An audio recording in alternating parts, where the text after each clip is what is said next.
Hi, now I'm going to talk about research on semantics. My name is Pipitu Janmoko from Sanata Dharma University, Yogyakarta. Let me begin with some important concepts in semantics. First, semantics is a branch of linguistics which studies meaning. Semantics is usually differentiated into lexical semantics and sentential semantics. Lexical semantics deals with the meanings of words, lexical items, and sentential semantics deals with the meaning of phrases, clauses, and sentences. A course in semantics usually covers topics such as the meanings of meaning, sense, referent, and reference, types of meanings. We have conceptual meaning, connotative meaning, social meaning, affective meaning, reflective meaning, collocative meaning, thematic meaning. Meaning relations like homonymy, polysemy, synonymy, antonymy, and others. And then we also talk about semantic features, the features of lexical items, proposition, entailment, and ambiguity. These are the meanings of phrases and sentences, and also metaphor. So these are the common topics which we usually talk in semantics. Now let me continue with word relation. In word relation, we can talk about semantic field. For example, we have a semantic field of woman, girl, lass, maiden, and spencer. They're all words which share some semantic features, or they're words which have similar or the same semantic features. Woman, girl, lass, maiden, and spencer are all a human being. They are all plus human, and they are all minus male. So these words share two semantic features, plus human and minus male. And then we also, with relation, we have associative relation like teacher, blackboard, test, and assign. So words are related to each other in two kinds of relation. The first is associative relation, like teacher, blackboard, test, and assignment. So teacher, blackboard, test, and assignment occur together. If we talk about teacher, then we also remember the word blackboard, the word test, and assignment. So these are the words which we remember or which are associated to each other when one word is mentioned. And then words also have some semantic relation like flower, rose, house, kitchen, glad, and sad. Here, rose is a kind of flower, kitchen is a part of a house, and glad, sad are kind of opposite. So glad and sad are opposites. Glad is the opposite of sad. Now let me continue with semantic relation. We have several kinds of semantic relation. The first is homonymy. We have fine as an adjective and fine as a verb. And then we have flower and flower. And we have bad and bad. Fine here is an adjective. I'm fine. And fine, if you made a mistake, I would fine you, giving a penalty or giving a sentence to a light sentence. Then flower is a kind of flower comes from a plant, and flour is what we make bread from, and flour is used to make bread. We have bear, a noun, a bear, and then we also have I cannot bear that. The first kind of relation is homonymy. We have fine an adjective, I'm fine, and fine noun, like we find you 10 cents, for example. Then we have flour, which is a part of a plant, and flour, which we use to make a cake or bread. Then we have bear, an animal, and I cannot bear the burden, a verb. The second is polysemy. We have book, what we did, and book, which is part of a sugar cane. And then we have book as a noun, to book a hotel or to book a room. And the third is synonymy. We have smart and clever. If we say smart girl, clever girl. And then we have hard and difficult. And the third relation is synonymy. We have smart and clever. A smart girl is also a clever girl. We have hard and difficult. A hard task is also a difficult task. But a hard material, a hard object is not a difficult object. We have thin, a thin book, and skinny person. A thin book is okay, but a skinny book is not okay because skinny is only for a person. The next kind of relation is antonymy, like hot and cold. Something hot is not cold. Then you have single and married. Someone who is not single is married. And then you have come and go. So we have at least three kinds of antonymy.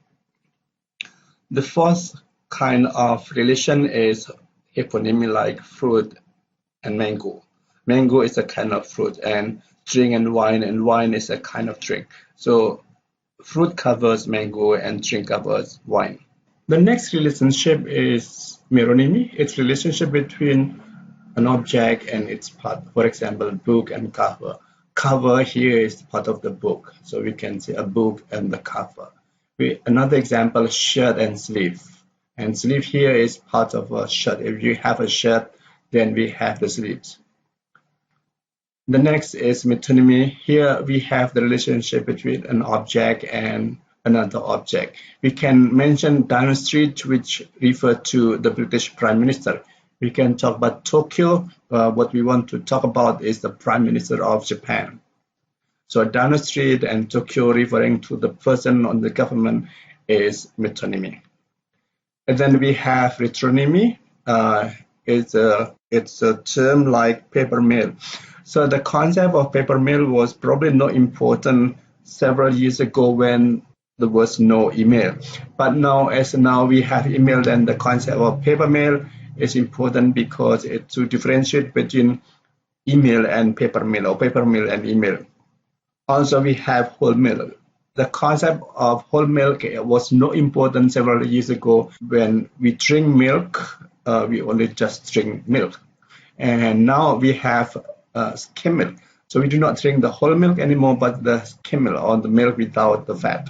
Retronymy is relationship between an object which was not important in the past, but now it's important because some new concepts already appears.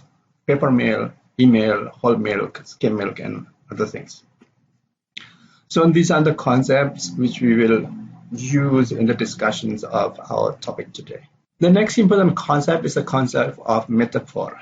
Metaphor is a figure of speech which compares a person or object with something else without the words such as like and as. Here, for example, we have, I don't think our relationship is going anywhere. So we compare relationship with something else. In this case, we compare relationship with a journey because what we are going to go somewhere else, going anywhere is journey. Another example of metaphor is he works for the local branch of the bank. The word local branch here is used to compare a bank in the central bank and the local bank. So branch here is a smaller part of a tree. And the bank here, the local branch here, is a smaller part of the big bank or the central bank. Another example, employers reap enormous benefits from cheap foreign labor.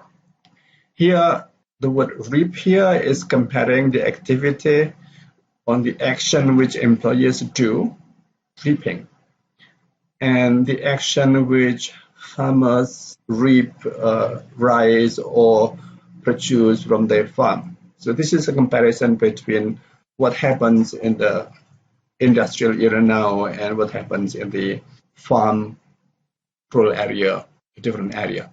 We have several types of metaphors. The first is structural metaphor. This is we compare something with something else. We try to see the target domain and the source domain. For example, we have you're wasting my time. Here, the target domain is time and the source domain is money. So how is the structure of the target domain and how is the structure of the source domain? What is the structure of the target domain and what is the structure of the source domain? I've invested a lot of time in her. Invested.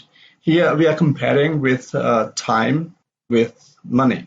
Investment of money is used as a source domain in talking about the use of time with them. And then we have time flies. Here we compare time as an object which can fly, for example, birds or even plane. Time flies very fast, and only birds or flying objects can fly. But here, time here is compared to those objects. I don't think this relationship is going anywhere. This relationship is compared to a journey. This relationship doesn't go to anywhere. So here we use a target and source. The target domain is what we are talking about, and the source domain is what is used to clarify, to explain, to make clear, to make vivid the object which we are talking about now. Time is compared to money. We have also time compared to money, and here we have time compared to an object, a flying object. Here we have a relationship is compared to a journey. And then we have the ontological metaphor. Here we conceive experiences in terms of objects, substance, and containers in general without specifying exactly the kind of object, substance, or container. For example, Rita is in love. So we compare love with something else. What is love here is compared to, it's not here, but love is compared like it's a container. That love is a place where Rita can be in. We are out of trouble now. We are out of trouble now. Trouble is something which we can be in, and now we are out of it. And then he entered a state of euphoria. A state of euphoria is compared like it's a container, it's a place where we can enter. So with the use of in, out, and enter here, going in here, the meaning of love, the meaning of trouble, and the state of euphoria come into a vivid description to us. So we can use the metaphor here to present the concept of love, trouble, and euphoria in a more vivid presentation, in more vivid talk. The next kind of metaphor is orientational metaphor. Here we have spatial orientation. We describe something as if it goes up or goes down, or it goes in the center, or it goes in the periphery. For example, we have, can you turn up the TV, please? So the volume here as if going up. And then we have, he sank into a coma. A coma is in a bad condition, is a poor condition, and therefore it goes down. He sank into a coma. Now, let me talk about the methodology in research and semantics. This is a kind of review because I've talked about methodology in the previous presentations on research on syntax and research and morphology. For the type of study, we mentioned the field of linguistics. It's like a study on semantics, a study on morphology, or a study of syntax, or any other field of linguistics. And then we mentioned the data source. We explained what the data source is. If we use a data source here, the data source should be reliable. And what is meant by reliable here is that the data source comes from a good publisher or from good speakers of the language. And then we have the concept of representation. It means that the data source represents the speakers of the language and the use of the language. The data source here, for example, if we have, for example, a study on Indonesian, then we need to cover the variants in Western Indonesian, Middle Indonesian, and Eastern Indonesian. So it should cover the speakers and the use on the variants, variations of the language. So these are the two criteria for determining the data source: reliability and the representation. The next, the data collection. The data collection should be comprehensive. What is meant by comprehensive here is that the research data cover all the aspects of the data source. So if the research is on the use of formal Indonesian in meetings in academic circle, then it should cover the officials or the officials, the dean, the rector, and the lecturers meeting, and then we have the student and student meetings, and we have also the staff, the academicians, or the lecturers with the students. So it should cover all the aspects of the data source. And then the next is balance. Here in the research, data should represent the characteristics of the data source. So just now, when we talk about Indonesian, then the data should come from all parts of Indonesia, the western part, the middle part, and the eastern part. And then cyclicity, here the data collection should work in cycles. It is applied, it is used to guarantee, to ensure data saturation. We use cycle 1, cycle 2, and cycle 3. If in the first cycle there are still new findings, then we need to move to the second cycle. And then if in the second cycle there are still more findings and there are still new findings, then we need to move to the next cycle. And then after the second cycle, if there is no more new findings, probably we can stop in the second cycle. But to verify the result of what we have done in cycle 1 and cycle 2, then we need to move to the cycle 3 for verifications of the theory. So the cyclicity concept is used or is important to ensure the data saturation and theory saturation. Basically, data saturation means that the addition of new data will not yield new findings. And then theory saturation means that the more analysis we conduct, the more analysis we do with the data, but the theory will not change. Or we have come to a fixed theory based on the data we have analyzed. The next is data analysis. In research on language, the data analysis process in two kinds of activities. The first is feature identification, in which we identify the feature of data. The question is, how is one piece of data, the datum, different from another? What feature differentiates one piece of data to another? Here we proceed from the general feature to more specific or to subtle features. The next step is data classification. Basically, it just follows the data feature identification. We classify the data according to the features which we have identified. So again, we put the data into tables or into different layers according to the features. For the discussions on research on semantics, I will use two topics. The first topic is about meaning relations of lexical items in Andersen stories related to flowers. So in this research, we'll study the meaning relations of lexical items in Andersen stories related to flowers. We have words like flower, leaf, fragrance, sand, red, white. So all the items which are related to flowers. For short, for this study, I use the abbreviation ASF, Andersen stories related to flowers. And then the questions are, first, what associative relations do the lexical items in Andersen's stories related to flowers have? So what relations between rose, red, tan, beautiful, sand, women, girls have? The second question is, what semantic relations do the lexical items have? So the first is associative relations, and the second is semantic relations.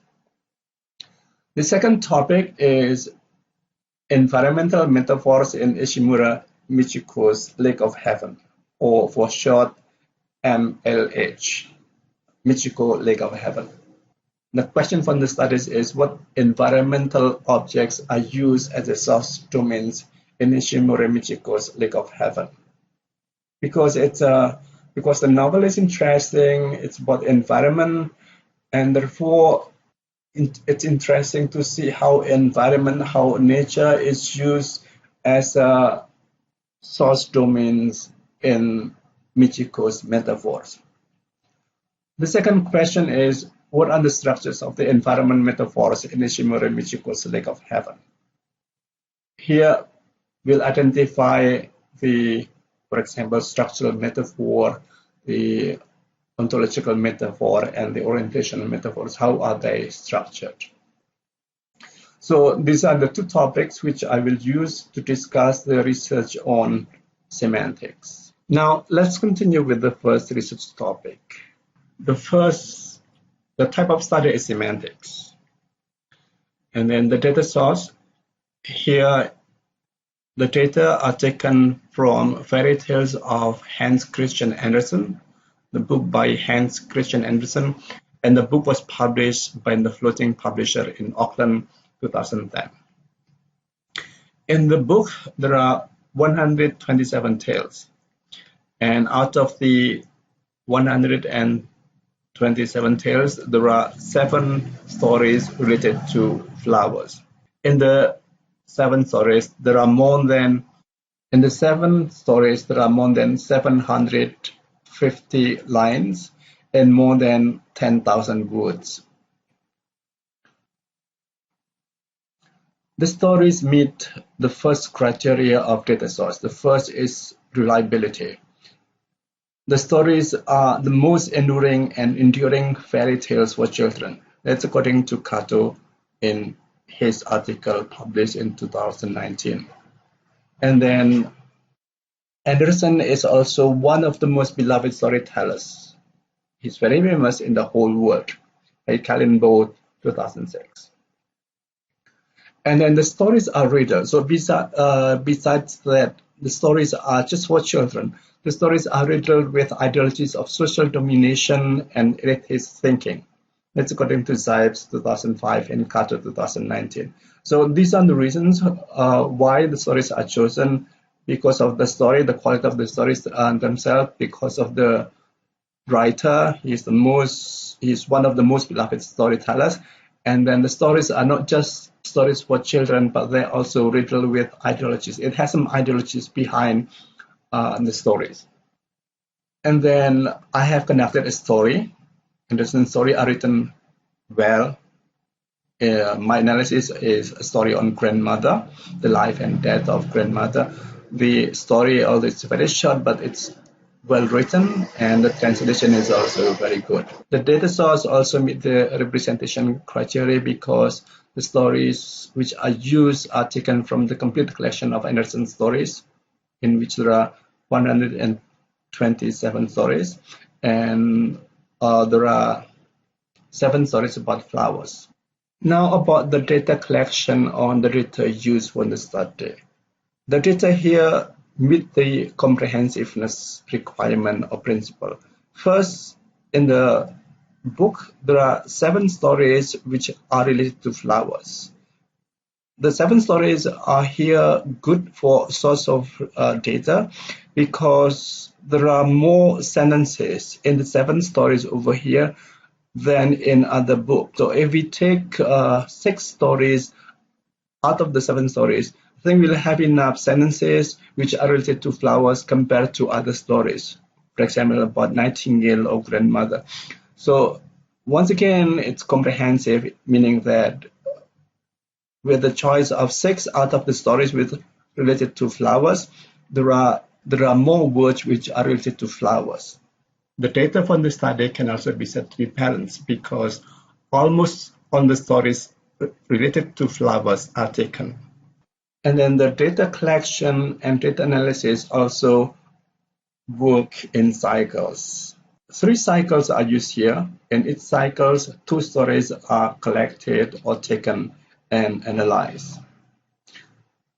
And then in the 2 stories, there are about 120 sentences or about 2,000 words. And then the data analysis proceeds in a cycle of feature identification or in a stages of feature identification.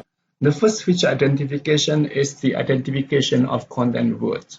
So the content words are selected from the list of words, and they are nouns, adjectives, verbs, and adverbs. So this is the first analysis. This is the first feature identification. The identification of content words from function words. The second feature identification is the identification of associative fields. Here we can identify words which form an associative field because of, for example, place. We have garden, plant, flower, leaf, stalk, hedge, and water. So these words are connected to each other because of the place.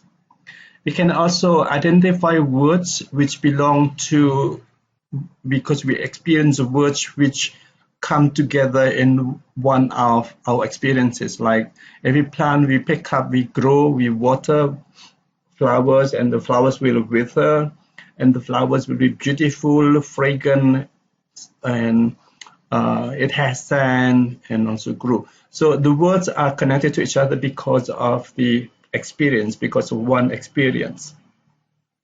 And then we can also have associative field because of an event like marriage.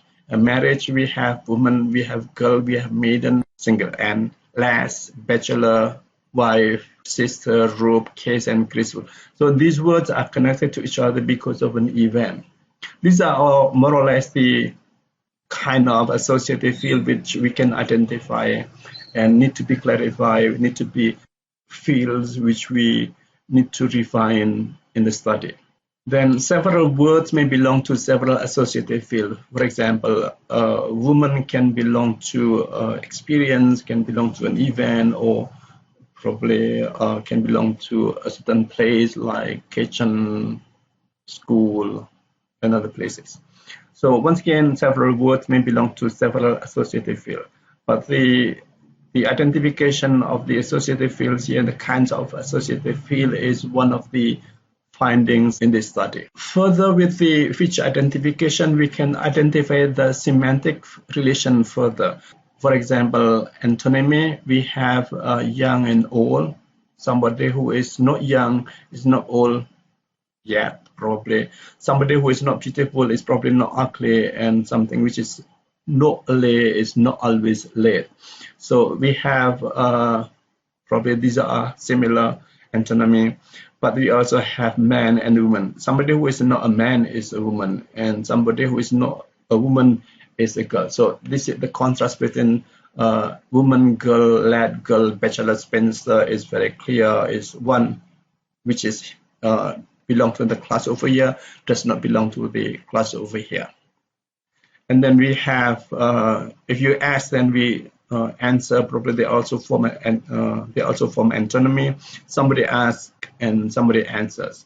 And if somebody pleases, then somebody will like it. Something pleases is something which people like. So in this kind of these are all antonymy, and they belong to different semantic classification. The more fine, the more subtle classification of antonymy.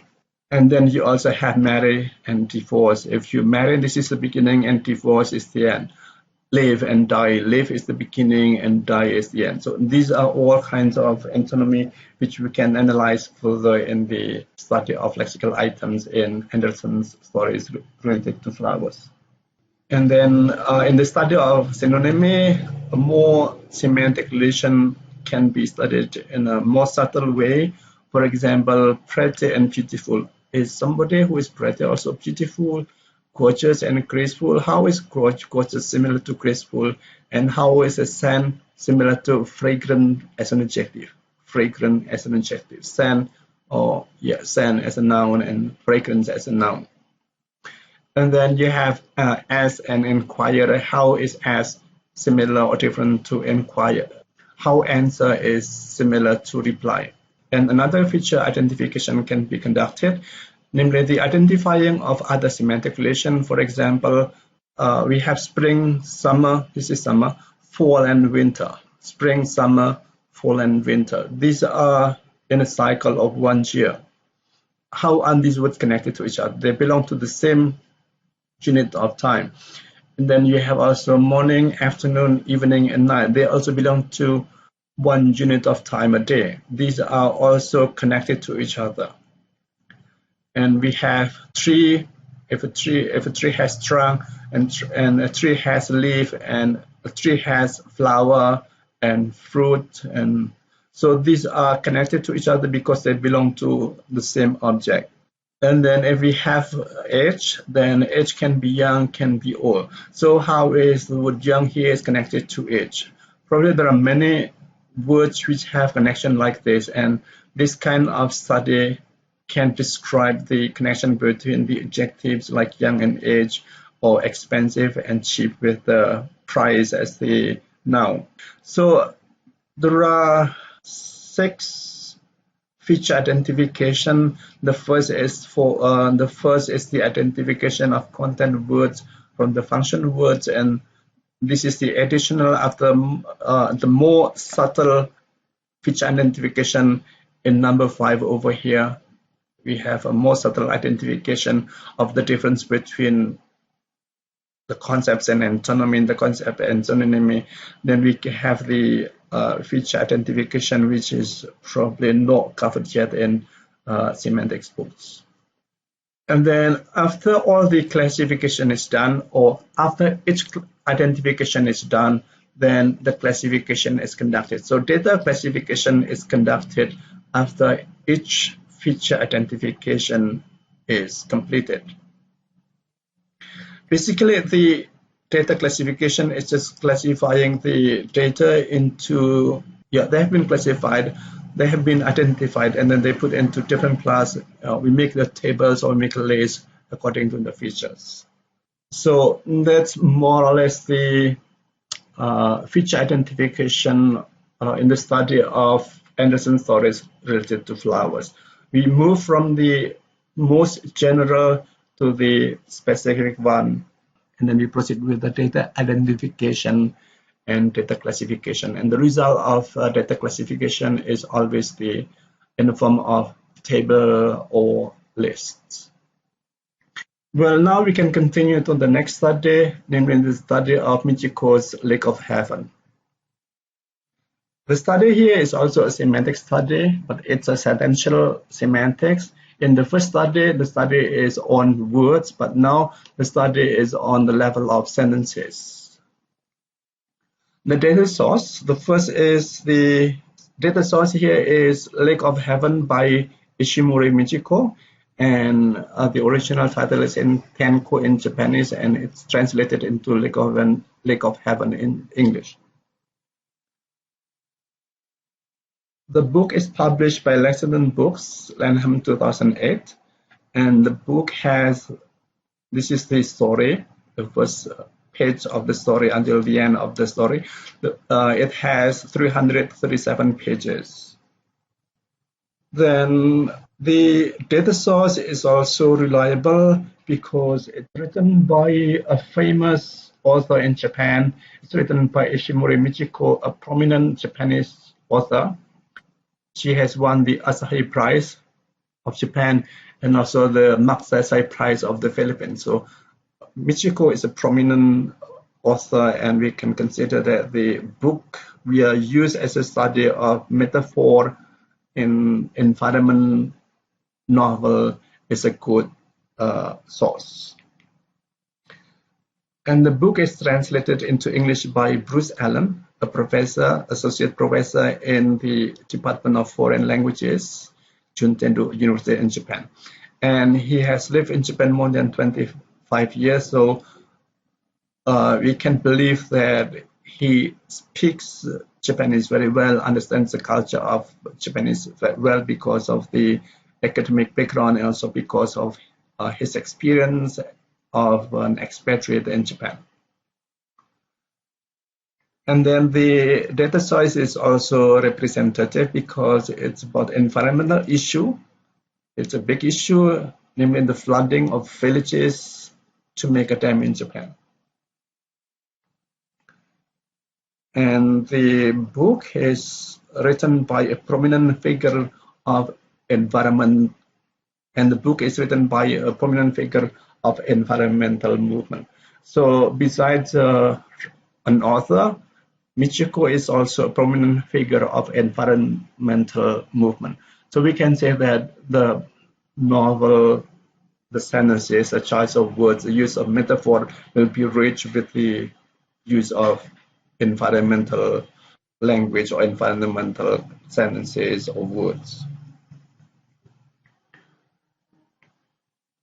The next, the data collection on the data used for the study. The data collection on the data used here is comprehensive, meaning that all the books have the possibility of, all parts of the book have the possibility of being used as the data source, parts of the book.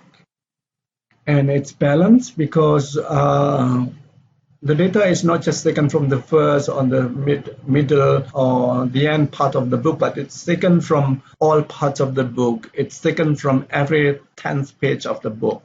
So for example, it starts with page 1 and 2, and then the next metaphor will be chosen from page 11 to 12, and the next metaphor will be chosen from page 21 to 23 until the end of the novel. So here, in terms of the balance, then the data used for the study is also balanced. And then concerning cyclicity, the study also works in cycles.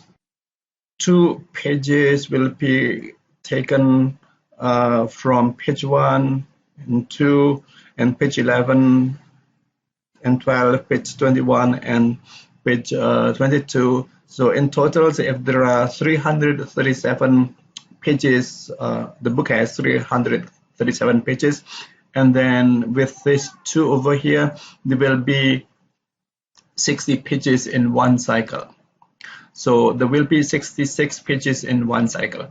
And then with 60 pages in one cycle, the metaphor will be about 80 to 100 metaphors in one cycle. And a total about 224 to 300 will be analyzed or will be used as the data in the study. Now, first, let me review the basic principles of data analysis and language research, which I have used but I have not spelled out. The first is that data collection and data analysis are conducted simultaneously, but with different focuses. Data collection is a sorting out of words, phrases, sentences which meet certain criteria. So in data collection, we select words, phrases, sentences which meet certain criteria, which meet a certain feature. And then any step in data analysis needs to be accountable.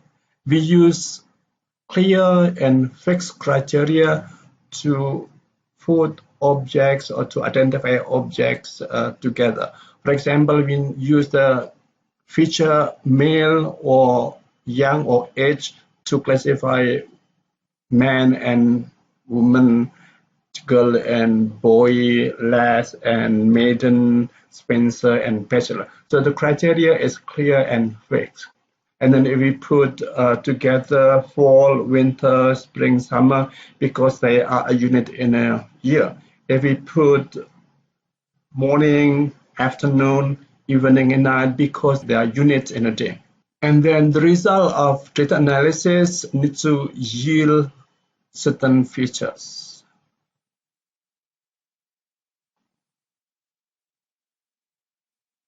So the analysis yields results which meet certain features. We have groups of data which we have analyzed, share, or which have the same and clear fixed features. The next, any step in data analysis needs to be documented well.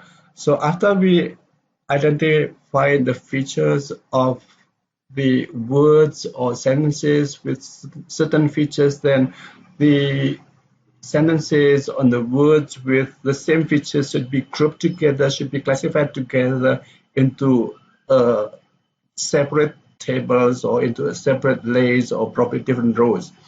And then the result is a table or list, and the table or list should be presented in the appendix. Well, that's why probably close reading or reading the novel thoroughly is not a good step in data analysis, because close reading and reading the novel thoroughly does not yield anything. This is probably just a step before data analysis is conducted. we cannot include close reading or reading the novel thoroughly as a step in data analysis.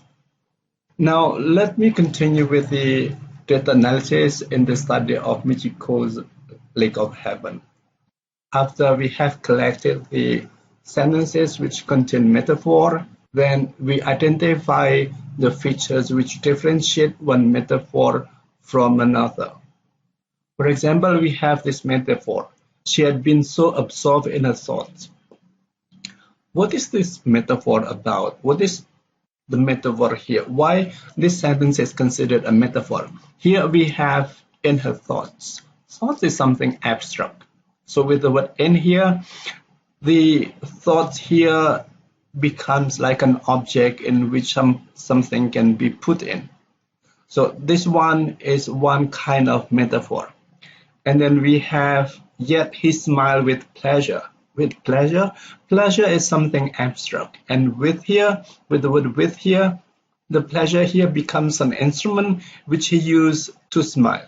So with the word with here, it becomes visible, it becomes less, it becomes more understandable as a abstract thing. It becomes an instrument to convey a visible action. So with pleasure here is similar to in her thoughts here. And then we have Masahiko was overcome with sadness. Again here with the word with sadness.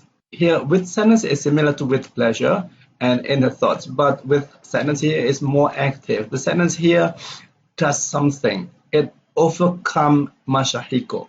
Here with pleasure is an instrument, and with sadness here is more powerful. It has power to overcome Masahiko. So these three sentences, these three metaphors bear similarities in which we have the word in, with, and pleasure with different quality. This is just a place, this is an instrument, and this is a sentence. First identification is probably just the word with in and with over here. But in the next analysis, we need to put it into more subtle identification. And then you have, with these words, tears began to well up in Masahiko's eyes. The metaphor here is the word well up. Well up, it's going up. Tears began to well up in Masahiko's eyes. Here, it's a movement of up which makes this metaphor.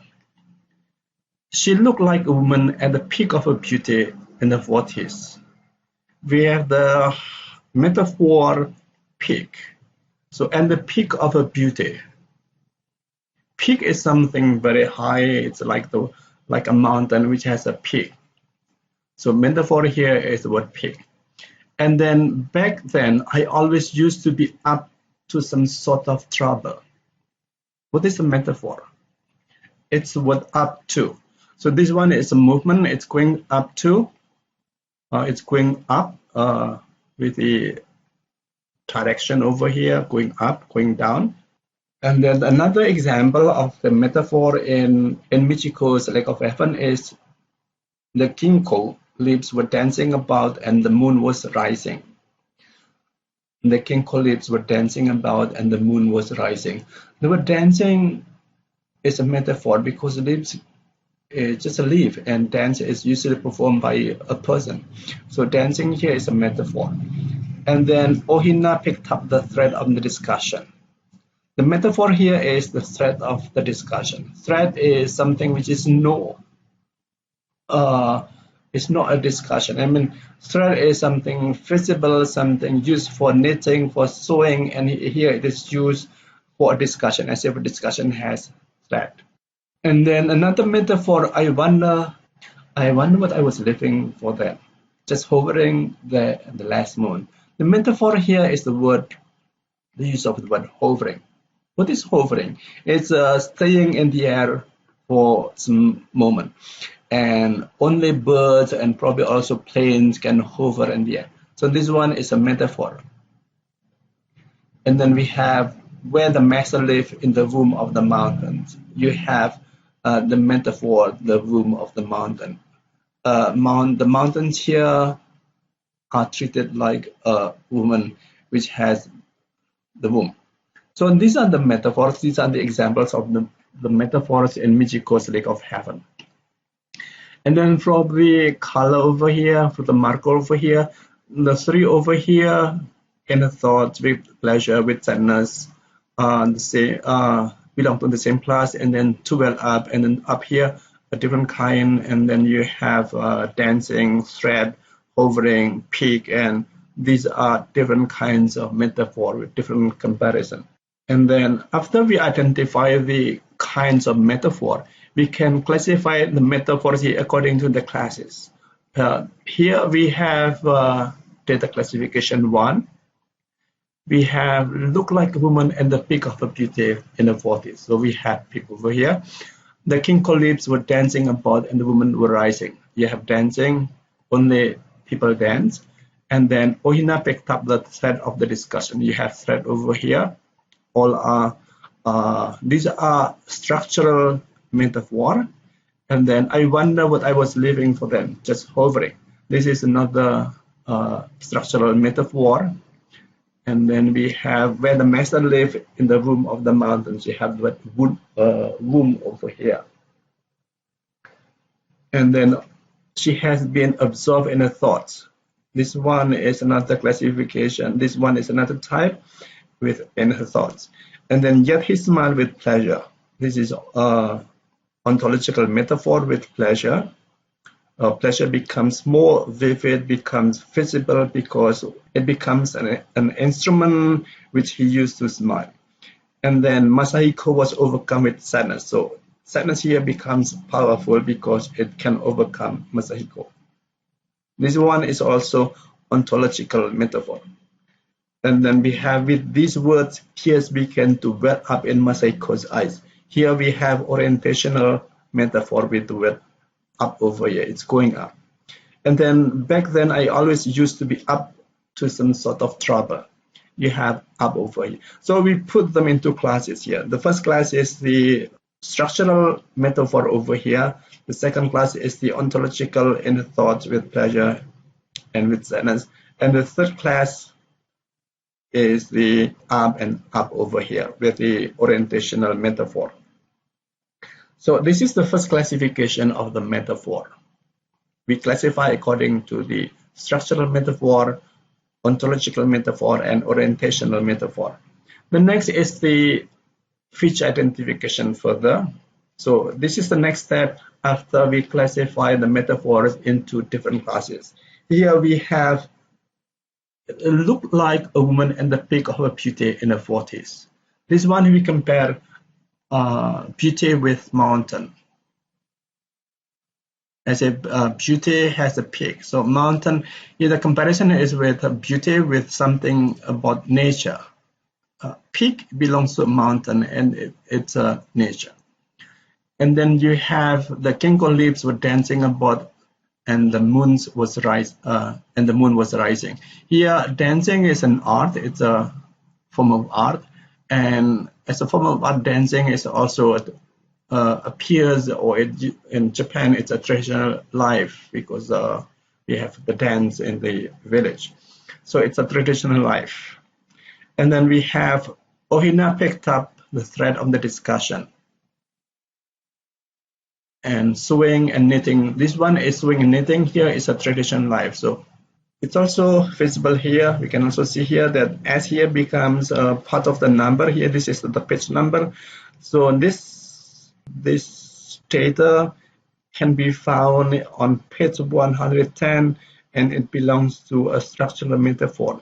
This data can be found on page 50 and it belongs to a structural metaphor. So here, after the classification, the feature becomes part of the identification of the data. And then I wonder what I was living for them, just hovering there at the last moment. Hovering is a bird, and a bird is also nature, birds of nature. Where the master live in the womb of the mountains. The womb of the mountain here, it's woman body part and people and community. So here we see that the metaphor, the structural metaphors here belong to different classes. They have different features.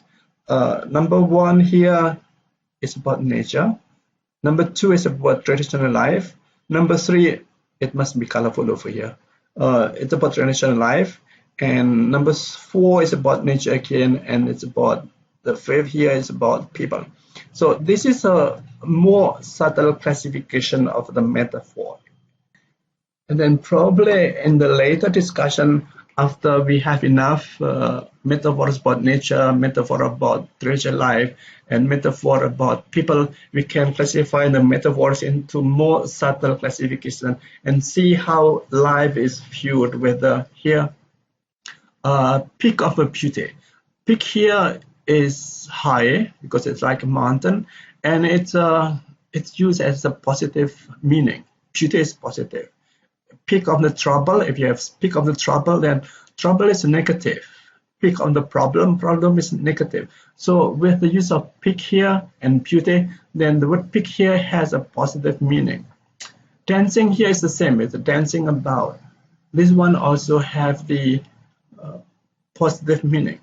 So in the next analysis, in the more subtle analysis, each of the type of metaphor here is classified further, identified further according to the more subtle meanings. We have classified here nature look like woman and the peak of her beauty in the 40s. This one is number can be found on page 110. This is a structural metaphor, and this is a nature. I wonder what I was living for then, just hovering there the last moment. This data can be found on page 320. It's a structural metaphor, and it's about nature. And it's nature here is birds. We have traditional life, we have dancing and thread, and we have people. So this is the result of the data classification, and this is step 2 of data number metaphor type. And then in the next step of feature identification 2B, it's number B.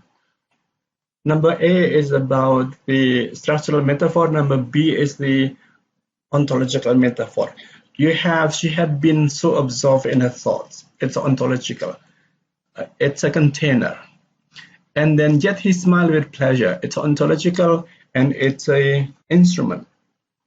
And then we have Masahiko was overcome with sadness. It's a ontological metaphor, and it's a powerful object. So here we have, after we classify according to the types of metaphor, we can classify the metaphors according to what kind of ontological relationship they have: container, instrument, and powerful object. The next we have the feature identification 2B.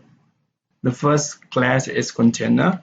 It's like she has been so absorbed in her thoughts. Here in her thoughts is a container.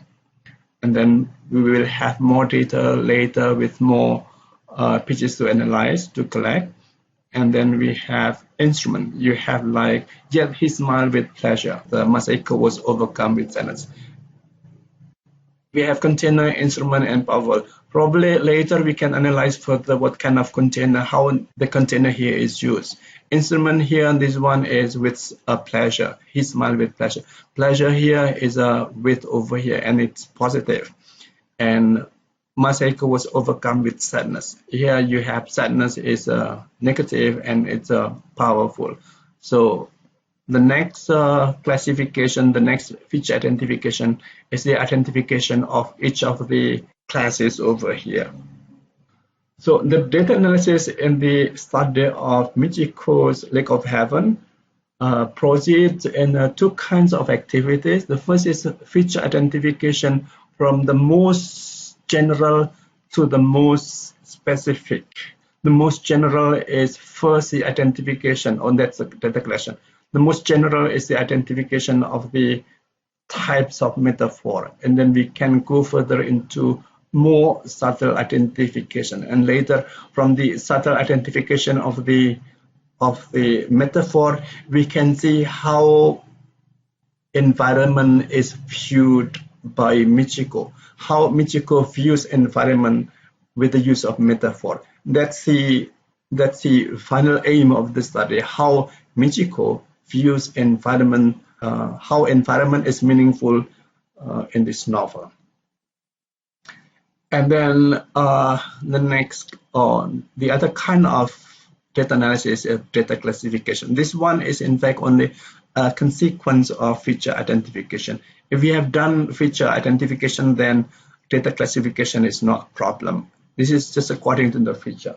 The data classification should yield a table analysis. So the result of data classification is a table analysis, and then it should be reported in the appendix.